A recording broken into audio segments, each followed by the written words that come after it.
Bonjour et bienvenue dans cette nouvelle vidéo, j'espère que tu vas bien. En tout cas, moi je suis trop contente de te retrouver aujourd'hui pour qu'on voit ensemble comment passer ta première traction. J'avais fait une vidéo il y a plusieurs mois sur ce thème et c'était passé de 1 à 10 tractions. Mais au final, je me suis rendu compte que j'avais jamais fait de vidéo sur le début, c'est-à-dire comment passer sa première traction.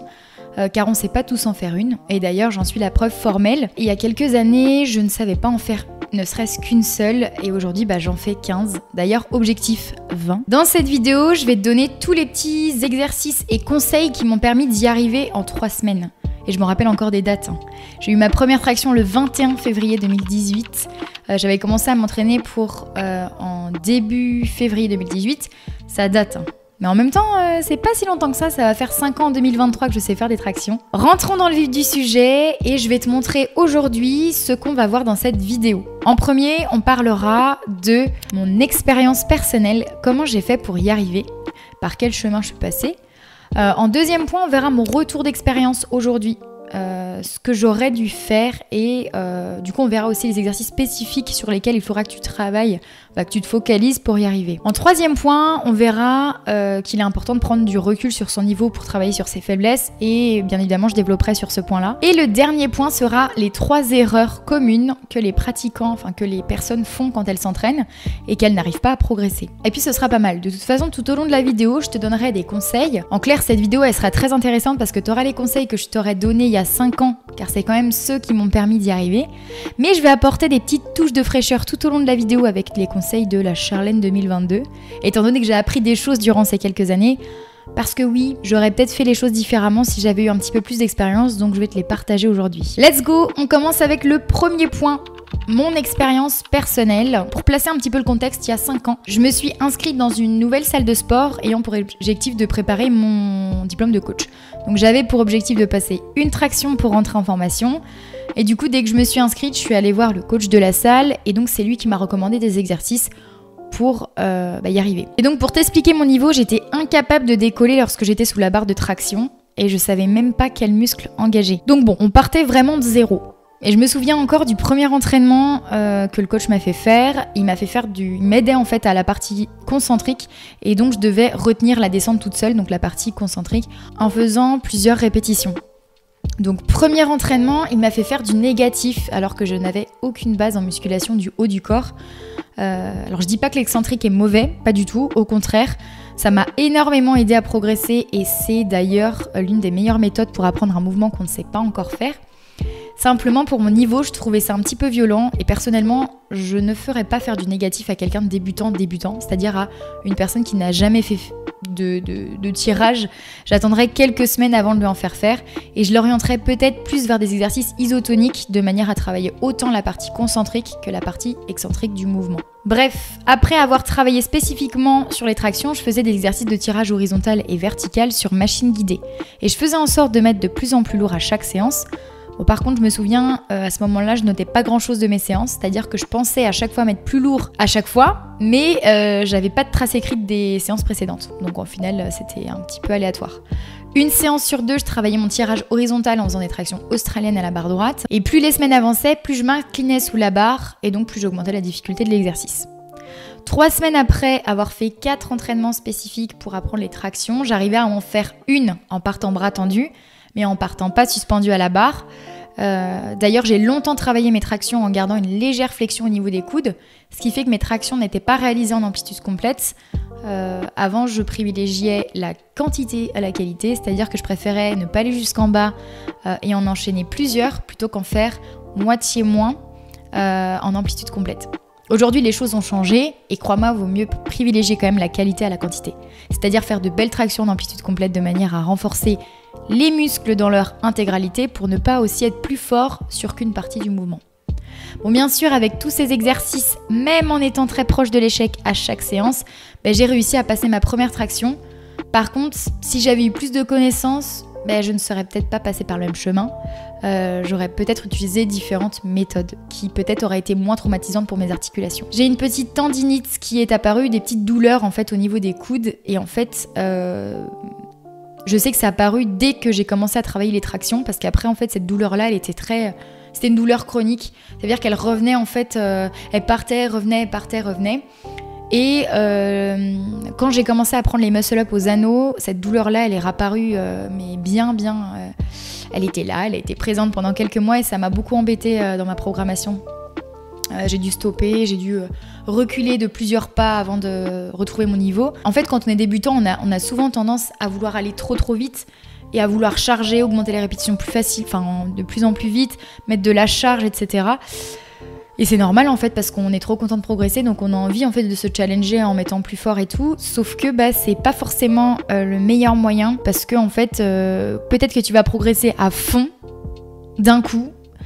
Sauf qu'en fait si t'as une tendinite ça va te faire reculer et tu vas perdre du temps, donc vaut mieux progresser on va dire doucement mais sûrement que trop vite se blesser, devoir reculer pour réavancer, etc. Bon après, je pars aussi du principe que les blessures elles font partie de l'apprentissage et que sans cette blessure là j'aurais peut-être jamais changé mes méthodes d'entraînement et ma manière de m'entraîner. Voilà, je pense que cette blessure là elle a été aussi bénéfique pour moi pour progresser et puis pour changer de certaines choses et pour comprendre aussi comment fonctionnaient les entraînements, la progression, etc. Donc ça fait quand même partie du jeu, ça fait partie de l'entraînement, les petites blessures, faut juste savoir comment en tirer les bonnes leçons tout simplement. Petite parenthèse fermée, on retourne dans le vif du sujet. Avec les ressources que j'ai aujourd'hui, on peut passer maintenant au deuxième point et je vais te donner les exercices qui pour moi sont adaptés à un débutant pour apprendre les tractions. Mais avant de te donner ce qui pour moi serait adapté pour un débutant, j'aimerais te dire les points que j'aurais changé si je pouvais faire un bon 5 ans en arrière sur ma programmation. Premièrement, je ne ferais pas d'excentrique à la toute première séance. Tout simplement parce que je n'avais jamais fait de tirage à l'époque, je me concentrais uniquement sur le bas du corps et je serais plutôt partie sur du tirage à l'élastique et au bout de quelques séances, peut-être que j'aurais ajouté de l'excentrique. Ensuite, je me serais peut-être pas donnée à fond parce que là, je me souviens, j'étais très proche de l'échec.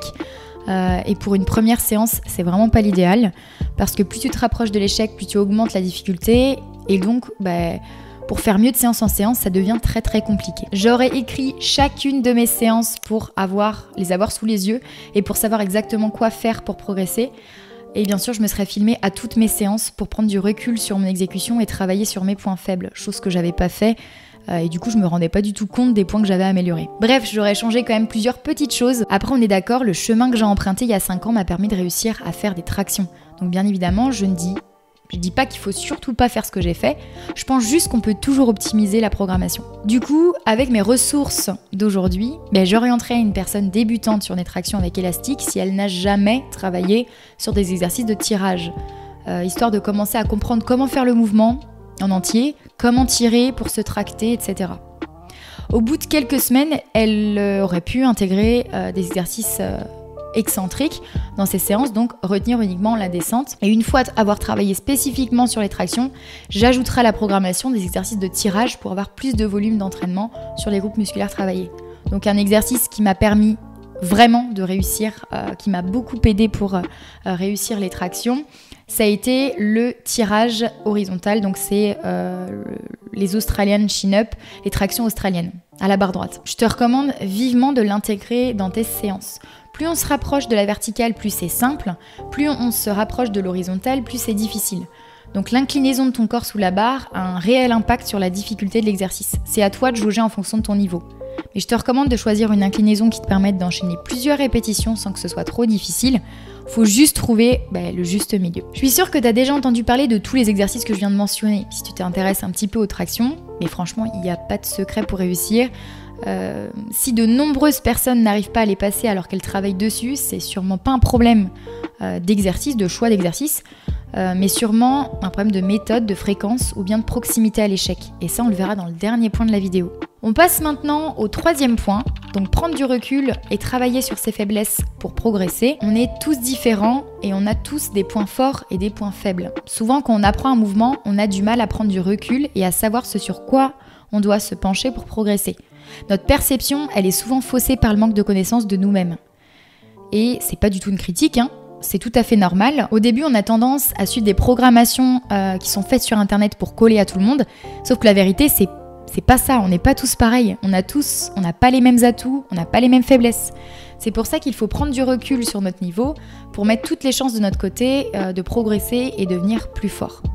Et donc la première chose à faire pour se rendre compte précisément de son niveau, c'est de se filmer, et ça le plus souvent possible. Ça te permettra de voir précisément ce que tu pourrais essayer d'améliorer. Et je dirais que c'est quand même indispensable pour apprendre à se connaître. Une fois que tu auras un aperçu de ce que tu fais, ce sera plus facile pour toi d'ajouter des exercices pour travailler sur tes faiblesses dans tes séances.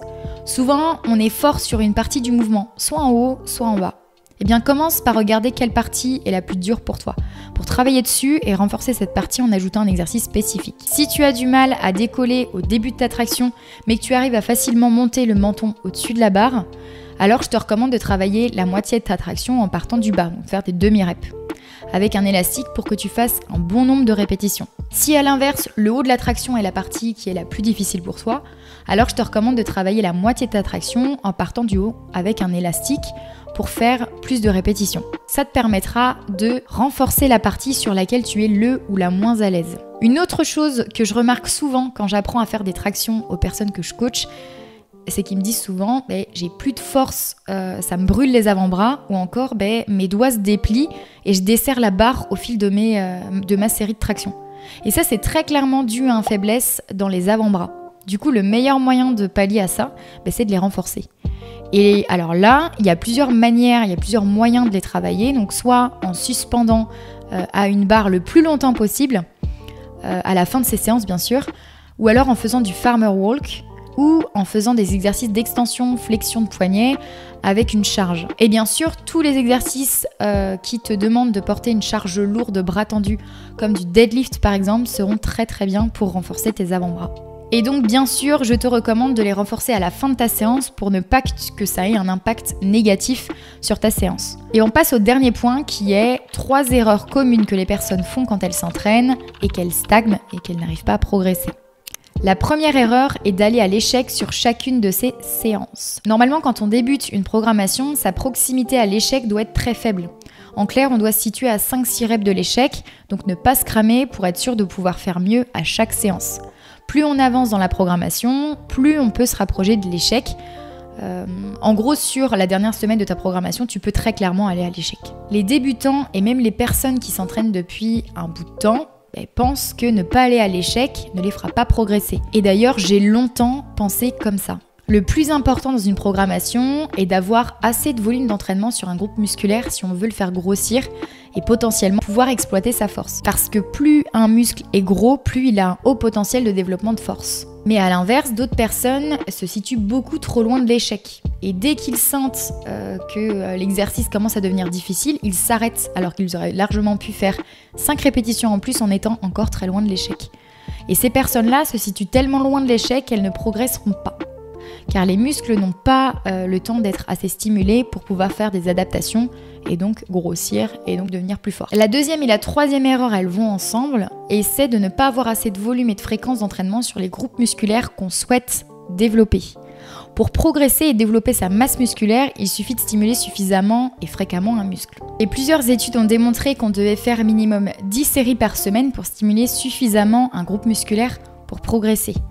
En clair, si tu t'arrêtes à 4 séries de 5 tractions en te situant très près ou trop loin de l'échec par semaine, tu as très peu de chances de progresser. Si tu peux t'entraîner qu'une seule fois par semaine, alors assure-toi d'avoir beaucoup de volume d'entraînement sur les groupes musculaires que tu souhaites développer.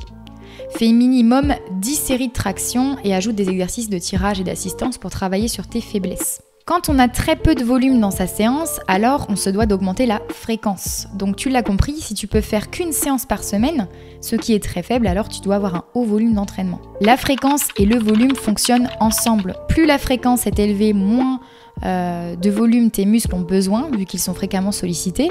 Mais plus la fréquence est basse, plus tu dois ajouter du volume dans tes entraînements pour progresser. Mais honnêtement, je te recommande de travailler fréquemment, minimum 3 entraînements spécifiques traction par semaine en commençant tes séances par travailler spécifiquement des tractions, donc traction aux élastiques par exemple. Ensuite, en ajoutant des exercices de tirage horizontal comme des australiennes, traction australienne à la barre, et en terminant par travailler sur tes faiblesses et en faisant des exercices d'assistance pour renforcer tes muscles plus faibles.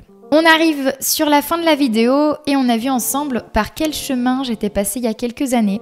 Je t'ai fait un retour d'expérience et je t'ai donné des exercices sur lesquels il fallait que tu travailles. Puis en dernier, on a vu les 3 erreurs communes que les personnes qui stagnaient faisaient quand elles apprenaient un mouvement, parce que c'est pas uniquement en faisant des tractions, ça marche pour tous les autres mouvements. En tout cas, j'espère que cette vidéo t'a plu et qu'elle va te donner envie d'apprendre à faire des tractions.